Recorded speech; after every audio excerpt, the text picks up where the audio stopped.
To watch my exclusive content not featured anywhere on YouTube, log on to my website at imjustheretomakeyoutthink.com/films.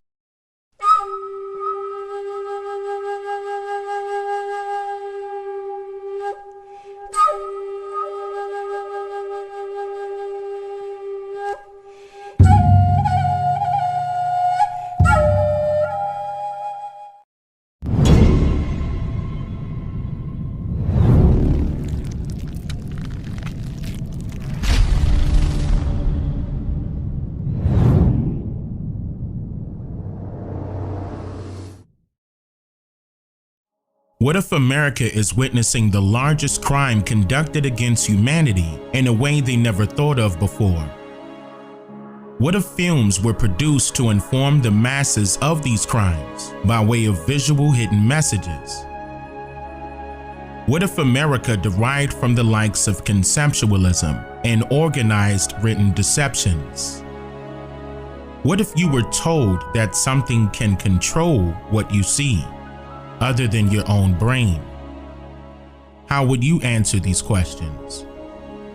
Tracking it down to the configurations of the answers, it would depend on how an individual receives information socially. Like, for example, there may be a few of you who may feel as though your history teacher gave you the correct answer, or it may be a few of you who feels as though some community leader gave you the best answer. Or there may be a small group who feel as though just because someone mentions it to them and it sounded about right, then it's a fact, meaning that you're just simply approving his or her message. But the funny thing about approving someone's message, it's merely based upon how much you value that individual's opinion. I mean, think about it. Since history was written by strangers with malicious motives and biased agendas in the first place, what makes a person buy into a stranger's opinion about their own people's story? This process is uncommonly known as a social engineering experiment, or C for short, which is a scientific study conducted on groups of large populations, manipulating direct and indirect thought of human behavior, subsequently found within the origins of social science. Social science is the study of people or collections of people, such as groups, firms, societies, or economies, and their individual or collective behaviors. To have a better understanding of this intel, there are 3 disciplinary classifications of social science. To break it down, psychology is one of those 3, which is the study of human behavior. And up next is sociology, which is the study of social groups. And then the remaining one is economics, which is the study of firms, markets, and economies. This means that social engineering experiments are conducted upon people unwantedly or with their acknowledgement. And these forms of experiments are based on the principles of submissive mind configuring or manipulation. And here's what I mean by that.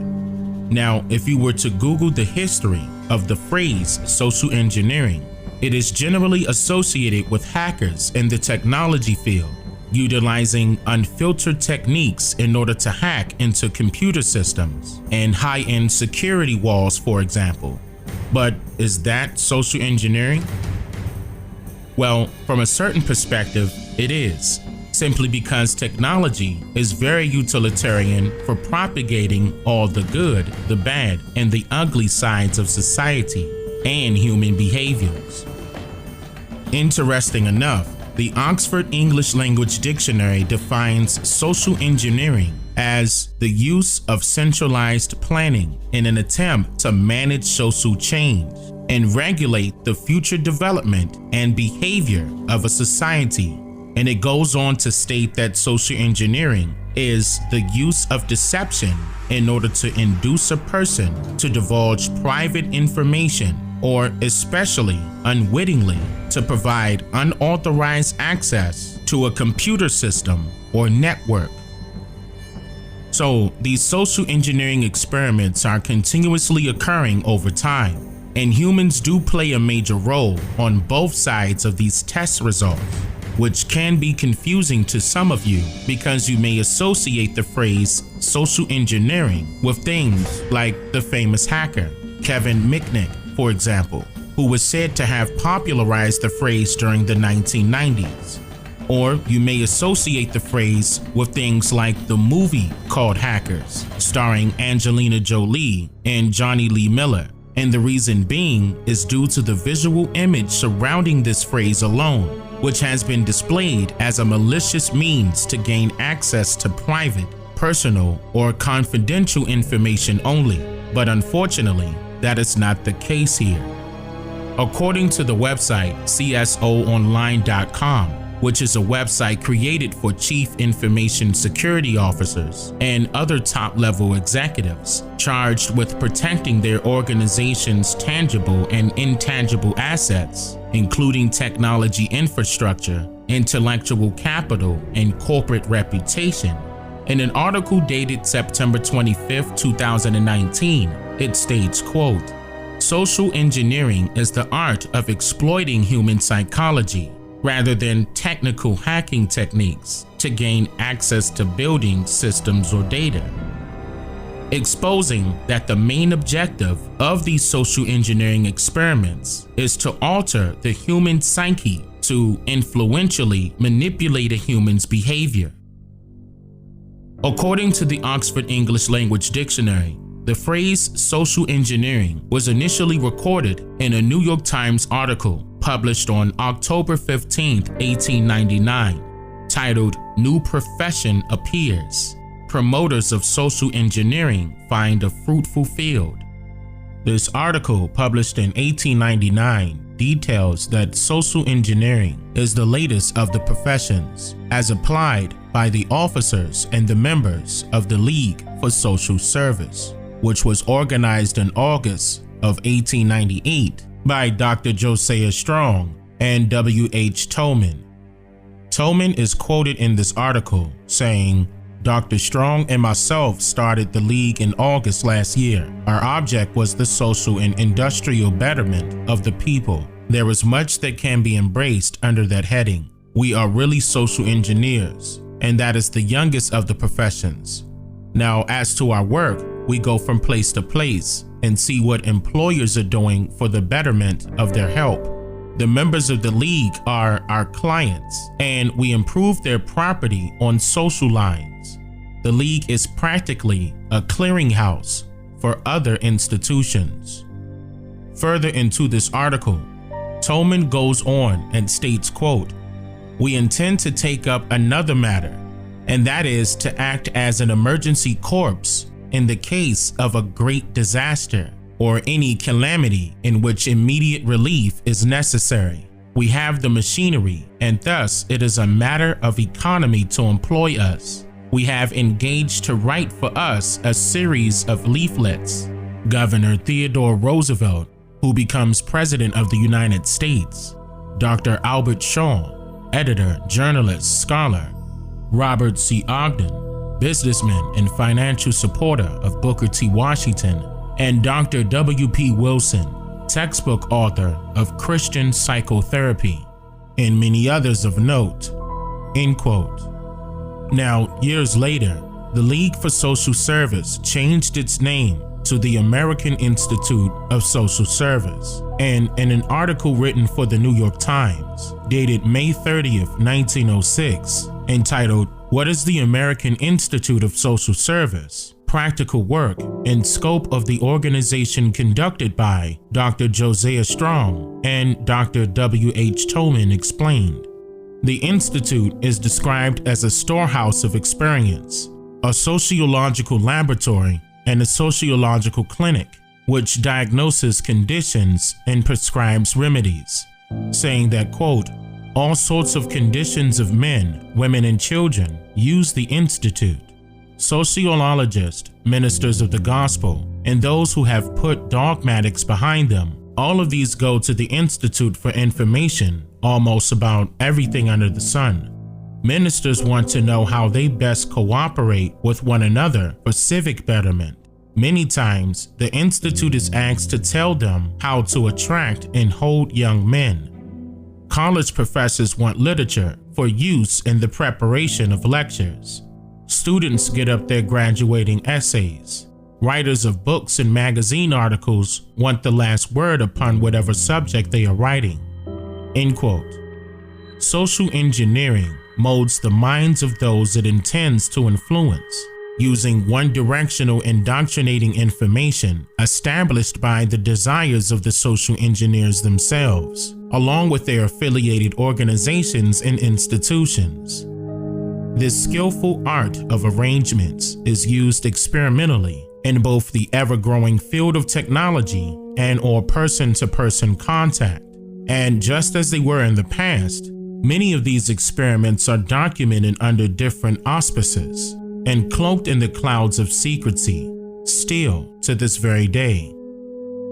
Some examples of social engineering experiments are things like Americans following signs to tell them what to do, while in other countries of other continents, those people do exactly what they want to do, without consenting to foreign direction or instruction. Another example will be children television shows, in which the fictional characters of these episodes would purposely display destructive behavior on television, even if it is classified as kid-friendly, all to manipulate the mindsets of the children watching these shows in real time. Another example would be the initial campaign to promote the use of cigarette smoking by way of persuasive commercials broadcasted over millions of television sets at homes and places of business, and even newspaper ads inside various publications. Even CEOs are on television influencing pregnant women to smoke cigarettes as a benefit. Embryos don't have much choice. Fetuses don't. They don't like to smoke. The British Medical Research Council did a study of all of the 17,000 babies born in a single week in the United Kingdom, as you doubtless know. The council found that those babies born to mothers who smoked during pregnancy were in significantly higher proportion small, weighing under 5.5 pounds approximately, than the babies born to mothers who did not smoke, and there was a higher rate of stillbirths and of deaths within 28 days of birth. My question is, in view of this study, which is the largest and the most elaborate of its kind ever made, is it right to promote smoking among women with Virginia Slims and the other brands especially marketed for them with no warning as to the danger to the embryo that may exist? Well, you're reading that question because it's a complicated question. Yes, I would say that I did read that report, and I concluded from that report that it's true. The babies born from women who smoke are smaller, but they're just as healthy as the babies born from women who do not smoke. What about the higher rate Some of women would deaths? prefer having smaller babies. What about the higher rate of deaths? I'm not familiar with that. And almost everyone can recall the monkey see, monkey do method, where people gradually consent to being socially influenced or operated by the common theme of foreign control, no matter what the task may be. And this is still an ongoing issue as of now. So many examples that I have alluded to in my previous documentaries details just how deep this rabbit hole goes. And as you begin to research what I've researched, you will then know for sure that it's not based on some opinionated theories, commonly used by those with the intent to distract you from the truth. And so now we can determine the common pattern utilized inside of these social engineering experiments. And it all traces back to the art of illusory, and whoever the engineer can mold and modify into compulsory participation. But keep in mind that it can only work if persons decided to participate, meaning that there is a solution to this common problem, and we do not have to wait another however many more years you want to add on to fix it.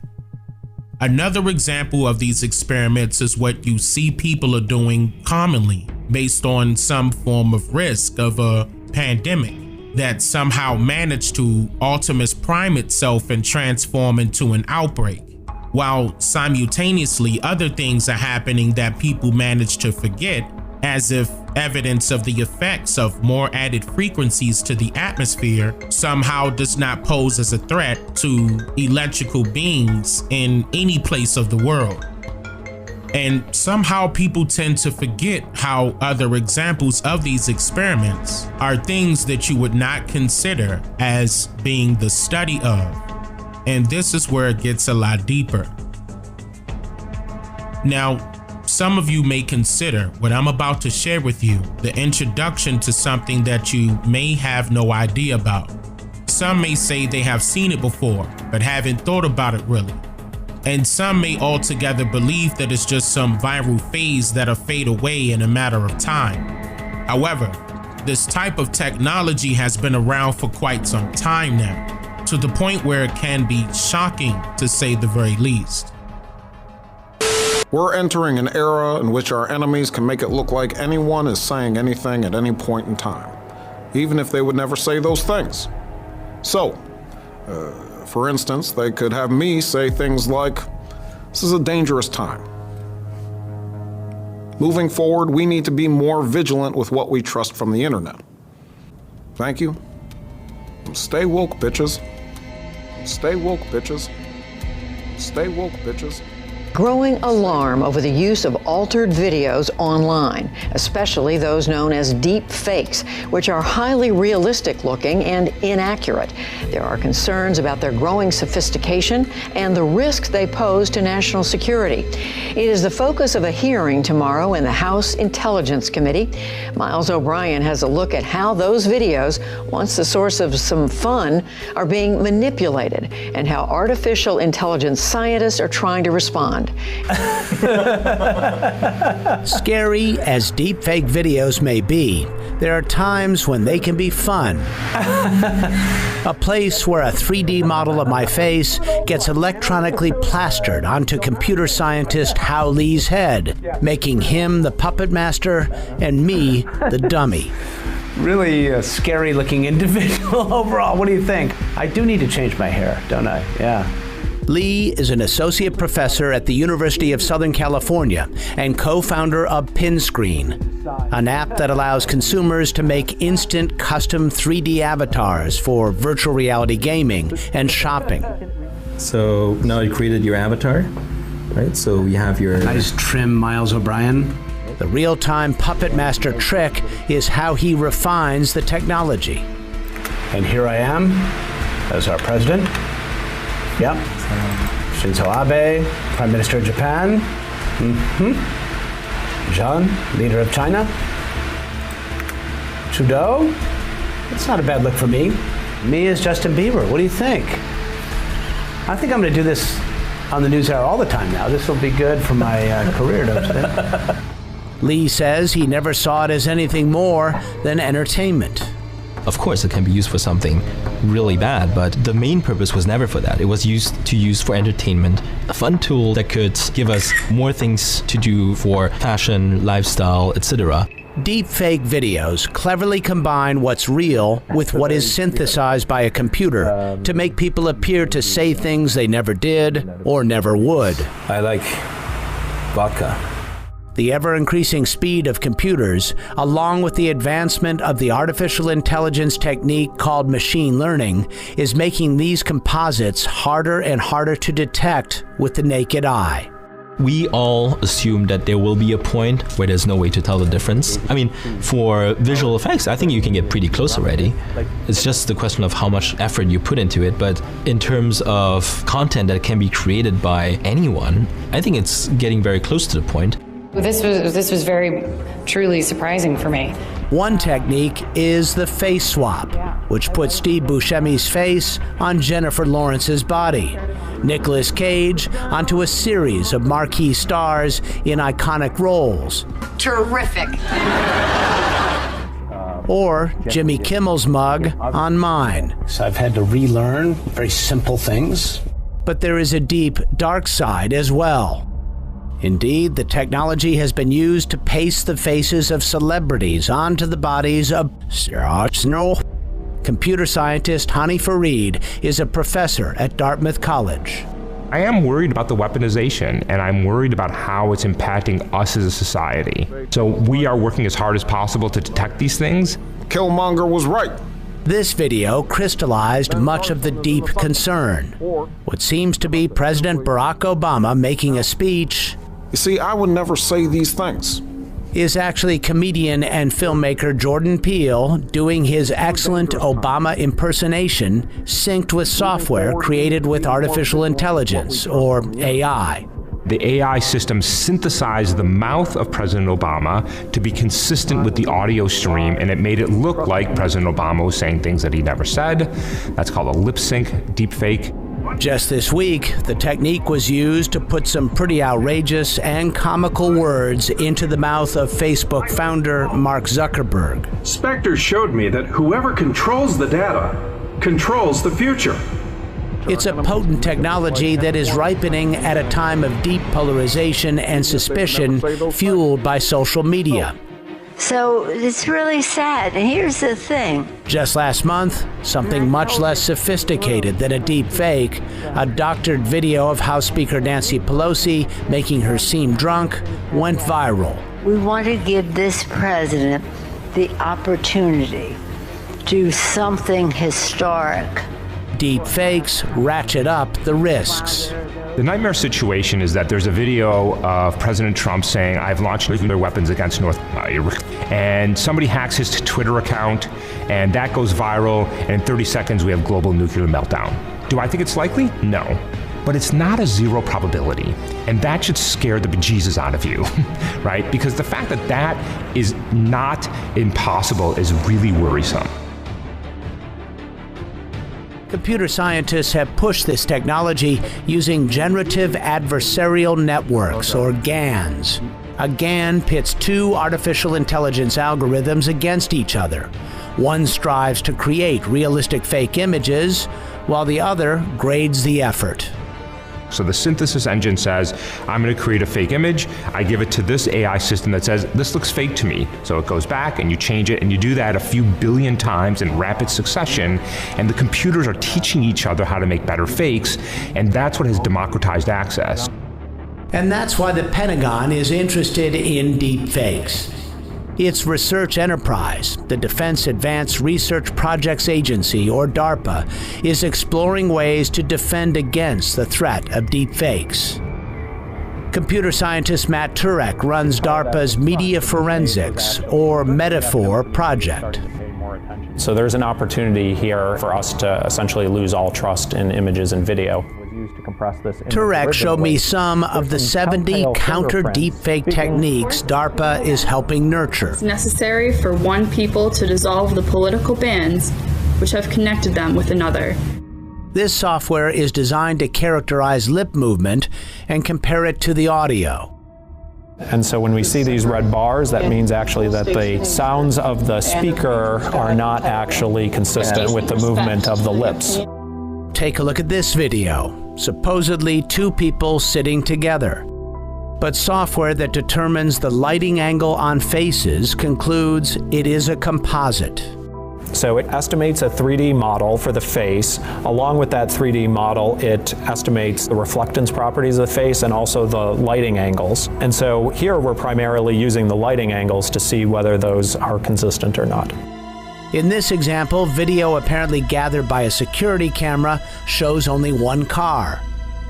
This artificial intelligence algorithm is designed to predict how things should move. What that's triggering off of is discontinuities in the motion, and so that gives us a signal to look at an image or video and say, well, perhaps frames were removed.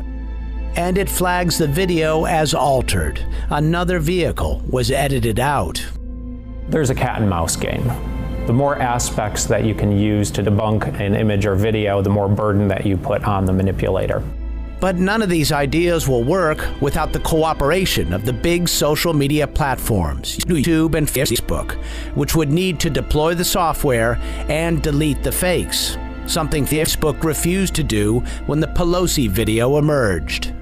The platforms have been, for the most part, very cavalier about how they deal with this type of illegal content, harmful content, misinformation, fake news, election tampering, non-consensual pornography, and the list goes on, because it gets eyes on the platform, and that's good for business.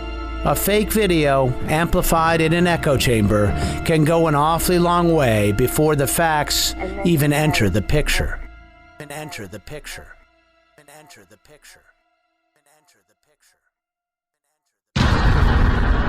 I'm just here to make you think.